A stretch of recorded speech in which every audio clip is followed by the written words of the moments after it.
Heil Hitler. That's not a Heil. This is a Heil. Heil. Heil Hitler. Heil Hitler. Heil Hitler. Heil Hitler. Heil Hitler. Heil Hitler. Ooh, that's it, you got it. Heil Hitler. Have a great day. Heil Hitler. You're gonna be the best. Heil Hitler. I just want you all to know that this man is receiving harsh criticism for quote-unquote humanizing Hitler and being a Nazi sympathizer. Take a good hard look at him and tell me with a straight face that this is a respectful representation of a dictator. That's right, you can't. Everybody's gotta live, and everybody's gonna die. So, Jojo Rabbit is a 2019 Oscar-winning film written and directed by Taika Waititi. The movie was loosely based on the book Caging Skies by Kristin Lunen, except it has imaginary Hitler and a lot of jokes. Taika tells the story of a young boy named Jojo who is part of the Hitler Youth, the sole official boy youth organization of the Nazi Party. He discovers that his mother, Rosie Betzler, aka Black Widow, is hiding Elsa Kor, a teenage Jewish girl and his dead sister's ex-classmate. Jojo and Elsa eventually befriend each other behind his mother's and his captain's and superior's back. But sadly, Rosie dies before she realizes her son's change of heart and principle. Jojo is accompanied by his imaginary friend, Fake Hitler, played by none other than Taika Waititi. He serves as a personification of Jojo's inner struggles with principles, ideologies, and beliefs the Hitler Youth indoctrinated to him. At the end of the film, after Germany was saved by the Americans and the Nazis were eradicated from Jojo's neighborhood, he kills his Taika Hitler by not heiling him. He then brings Elsa to the outside world for the first time ever and celebrates their freedom while dancing on the street. Now, while Jojo Rabbit was met with a lot of positivity, praise, and admiration by critics, fans, and even the Academy, it received a lot of crap online for its edginess and sympathy to Nazi boys. In an article published in Esquire, it states that despite its nominal message about turning hate into love, Jojo Rabbit is a work that normalizes Nazis and thus Nazism and thus intolerance in general by alternately saying it either doesn't exist or is cute and amusing and powerless in the face of aw shucks kiddie compassion. But that's not the point of the movie. Look, okay, making fun of Hitler, it's not a new thing. It all began with the Three Stooges in 1939. They staged a famous skit of theirs called You Nasty Spy. Except they didn't refer to Hitler as Hitler. You Nasty Spy was set in a land called Moronica, subtle, where three ammunition manufacturers, Ixnay, Onay, and Armscray, oust King Hernan VI and 7/8 and begin a dictatorship. The manufacturers then find Mo Hailstone, Adolf Hitler, Curly Gallstone, Hernan Goring, and Benito Mussolini, and Larry Pebble, Joseph Goebbels, run the dictatorship. Now, the more famous Hitlerhoff or Hitler comedy film would be the famous American comedian Charlie Chaplin's, entitled The Great Dictator. And it didn't mention Hitler by name as well. Instead, Chaplin referred to him by Adenoid Hinkle. Chaplin made his intentions and statements with The Great Dictator clear, saying, "Pessimists say I may fail, that dictators aren't funny anymore, and that evil is too serious. That is wrong. If there is one thing I know, it is that power can always be made ridiculous." And despite making a huge mark on movie culture history, Chaplin still received major backlash for his political satire, which to some extent I understand. Because while it serves as a form of catharsis that political satire normally gives, it was one of the first of its kind that made fun of the genocide in concentration camps, which, admittedly was released a bit too close to the actual Holocaust.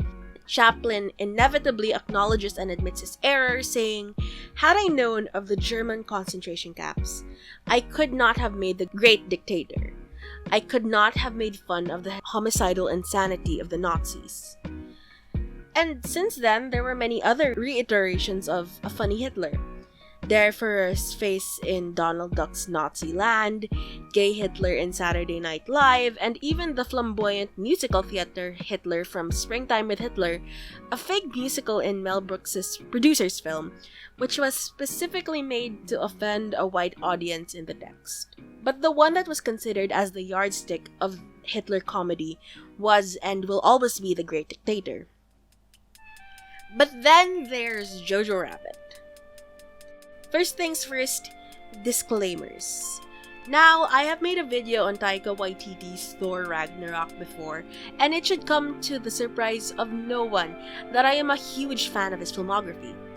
That being said, I did take my time before I made this video on Jojo Rabbit because I did not want to say something irresponsible about a person of color's work, especially when it's a topic as sensitive as genocide and dictatorship.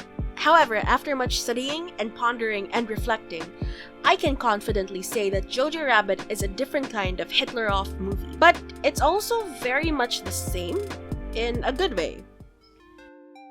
Well, frankly, one of the biggest and most important distinctions Taika has over other directors is the fact that he is a Polynesian Jew and therefore comes from a more legitimate and more credible source than other Western filmmakers who create films that draw quote-unquote creative inspiration from World War II. These Western filmmakers are one of the many reasons viewers were hesitant to give Jojo Rabbit a chance. With this fascination American filmmakers have over Nazi Germany, they are always at risk of seriously offending the oppressed people they profit off on. Other than Charlie Chaplin's The Great Dictator, which I mentioned previously, another modern example, while one of his less controversial films, which is really saying something, is Quentin Tarantino's Inglourious Basterds. Now, while not exactly a comedy, Inglourious Basterds is similar to Jojo Rabbit because they both exaggerate certain parts of the film in their portrayal of the Third Reich. If Jojo was all about the humor, Inglourious Basterds was all about comical violence, which is, okay, kind of Tarantino's thing. And they do both come to the similar conclusion of Nazi bad. However, Tarantino's lack of cultural understanding of the Holocaust, added to the fact that he was not affected by its trauma, showed. His work, however well-intentioned it may be, made certain scenes and topics appear insensitive and tone-deaf. I came across an article of journalist Lael Leibovitz on Inglourious Basterds that explains my hesitations perfectly. And I quote, "Inglourious Basterds serve as an alternative to reality, a magical and Manichean world where we needn't worry about the complexities of morality, where violence solves everything, and where the Third Reich is always just a film reel and a lit match away from cartoonish defeat." And when you compare something like Inglourious Basterds, which was written by a Catholic-raised atheist, to Jojo Rabbit, it becomes obvious that one of the directors understood the trauma of the Holocaust and one didn't. Now, I know what Taika said.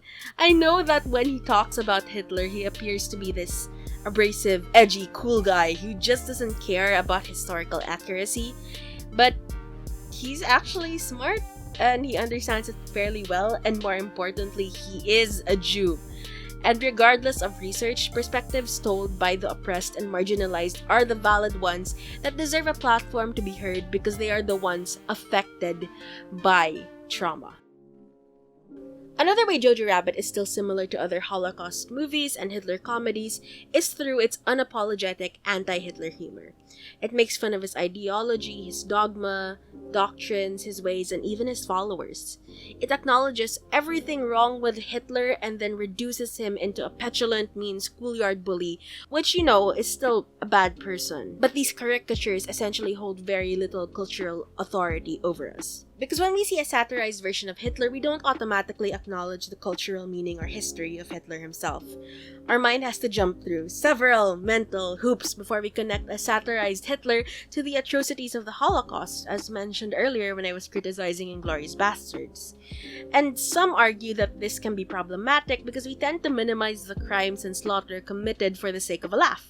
The words of Michael D. Richardson from his essay entitled "Hail Myself, Impersonation and Identity in Comedic Representations of Hitler" says it all. On the surface, these impersonations function as a mean to attack the Hitler myth, both by ridiculing Hitler himself and by ridiculing Hitler's supporters, who are consistently unable to distinguish between Hitler and his double. However, in the act of impersonation, good and bad identities, understood relatively, are temporarily conflated. When portrayed by a protagonist otherwise identified as a hero, or at least as morally superior, the Hitler persona itself becomes momentarily a figure of identification, whose actions are no longer judged from the perspective of a moral and political protest against fascism. So basically what he's saying, or what I can draw from this, is that responsible storytelling, especially ones touching on delicate subjects such as the Holocaust, should not only make us feel cathartic when watching political satire, and it can't also just leave its audience to draw potentially dangerous and centrist conclusions from the text. It should always guide its viewers to the, well, proper and right conclusions founded and grounded on fact, which I think Jojo Rabbit does beautifully. I want us to take a look at this particular part of the movie, the story of Rosie. Now, even if the film spends most of its time with Jojo, Rosie gets her own meaningful arc. She's a strong woman who works for the secret resistance that rejects the Nazi ideology. She protects the Jewish classmate of her dead daughter and acts as the one present parental figure to her son. And while she also has a fair share of comedic banter with Jojo, her role in the story of Nazi Germany is not satirized or made fun of. And for good reason. Unlike most of the other adults that are poked fun of in Jojo Rabbit, Rosie is considered a voice of reason and compassion. She's also meant to symbolize the tragic reality of Nazism when she dies abruptly in the film. The film doesn't make fun of the crimes of the Gestapo on the activists and the Jews and all their victims. It instead surrounds harrowing stories with satire and comedy, so the bleak truth of the Holocaust stands out in the end. However funny the movie is, it is humorous without poking fun of its victims. It also serves as a reminder to never forget the atrocities and crimes. How can anyone forget the look of Jojo's face when he sees his mother's red wooden shoes? The soul-crushing sobs of Jojo as he clings to the corpse of Rosie show us the killing blow to Jojo's youth. And the next scene is as memorable as that one. As Jojo raises his knife and delivers a painful blow to Elsa's shoulder, he's greeted with kindness and compassion. Yet they both still mourn the loss of a mother. The war took their one form of protection from them, and they realize that they can only rely on the bond they formed during the final days of the war. It is in this way that Jojo Rabbit serves as an overt moral and political protest against fascism in spite of its satirical nature. It doesn't attempt to remove itself from the situation. It doesn't hide behind funny names or fake countries or funny cartoon characters. Jojo Rabbit reminds us that even if Taika Hitler is fake, the real Hitler was out there in Holocaust Germany, and so were his followers. And they're bad. They do terrible things that have serious consequences. And that's why we have to make the conscious decision to always reject them, fight them, and celebrate life when we're liberated from them. And that's why we have to say thank you and sorry to Taika Waititi.